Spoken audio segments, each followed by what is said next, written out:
We take you back to our top story where we go live to our reporter Pelane Phakgadi, who's monitoring that breakfast seminar on the state of Eskom. Pelane, a very good morning to you, and thank you so much for joining us. Today is a really important and significant day, especially as the country has been forced to go without lights over the past few weeks, exacerbated, of course, by all sorts of elements around questions on Eskom and its sustainability.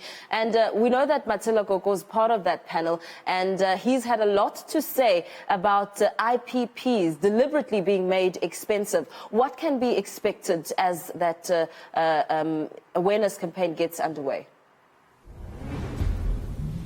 Well, Mpho is bringing light to darkness and Eskom. That is the theme that will be here today, they'll be talking about. And, of course, as you rightfully said, Matshela Koko is one of the panelists who will be here as the former CEO of Eskom and also an energy analyst, Ted. I think the problem has been, and basically taking it all the way back to the year 2000, 1998, 2000, where literally the problems of Eskom just started, and it has been ongoing all the way until 2014, 2015, where the management of Eskom seemingly seemed to decline as far as performance is concerned. But now, just to give us a bit of a background around why they saw the need to bring around specialists to talk about the extent of the trouble in Eskom. I'm joined by Sapam Gauteng board member, that's Khabu Morifi. Just to give us a bit of an outline as well, we were talking to Matshela Koko just a short while ago. He was talking about the fact that it is not only problems in the managerial sector. This goes a long way back. But what is the main reason to bring this analyst here today? Yeah, thank you, Pelane. I think, as you have just said, what we were more interested about was to understand the genesis of, the load shedding crisis at Eskom, to say, is there something that we perhaps as a South African Association of Public Administration that we can do? We have, scholars in the, public, in the public administration and in the state, because ours is about ensuring that state, organs functions, particularly state-owned enterprises. So we roped in, energy experts. Matshela is an engineer. We thought that these people can help us understand the complexity of what is, informing the current crisis at Eskom. I think it is a very important dialogue that we must begin to have, so that we're able to share with South Africa, because, if you have heard previously, the president spoke about, a sabotage that never was, and there were a number of things that were said, which ultimately the CEO, the leadership of Eskom came to diffuse. NUM saying all these things that are contrary towards the statement that government issued. So perhaps there's something that we really need to look into. Let's pull everyone together, try and understand the crisis there. Is there something that we can do? We also are intending on publishing a special issue on energy as South African Association of Public Administration and Management. Perhaps some of those discussions, the dialogue, will be able to assist us resolve the crisis at Eskom.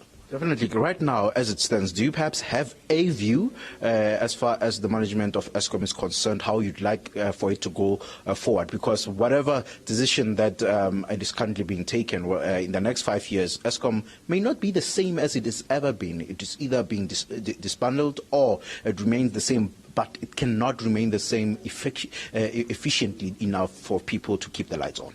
Look, I think it is something that perhaps this discussion can help, us unravel whether the current leadership that is going to come. I think I've seen a cabinet statement yesterday calling for an early appointment of the chief executive, which I think is a, step in the right direction. But whether they see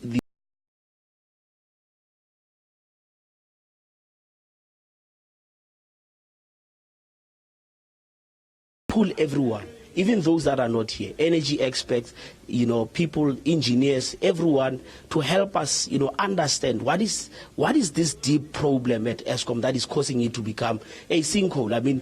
As you have said, from 1998 you have had, various chief executive officers, but the challenges of Eskom have just exacerbated. There's been a major decline from, as far as 2002 coming down, 2010, Brian Dames, you have had Jackie Maroja, you have had all these chief executives, but the crisis at Eskom continues. So I think it's not only an issue of leadership. Perhaps there are deep underlying structural features that we need to understand.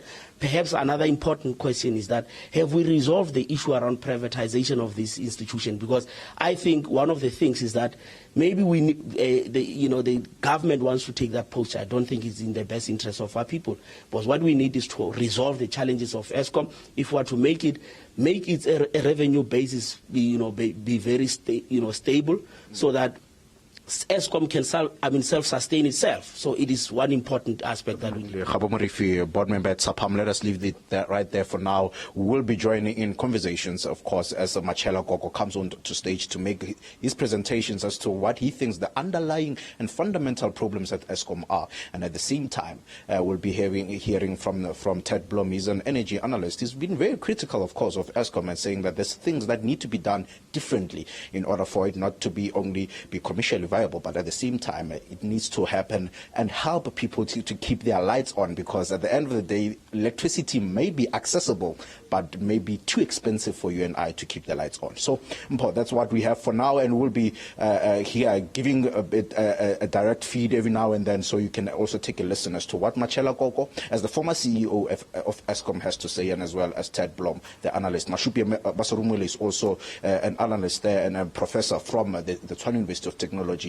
He'll also perhaps have show some analysis as far as that is concerned. Absolutely. Let's leave it there, and thank you so much for that update. The Gauteng management, Gauteng, will host a breakfast seminar on the state of Eskom. We'll continue to dip in and out of that feed. Our reporter Pelane Phakgadi monitoring the developments around that breakfast seminar.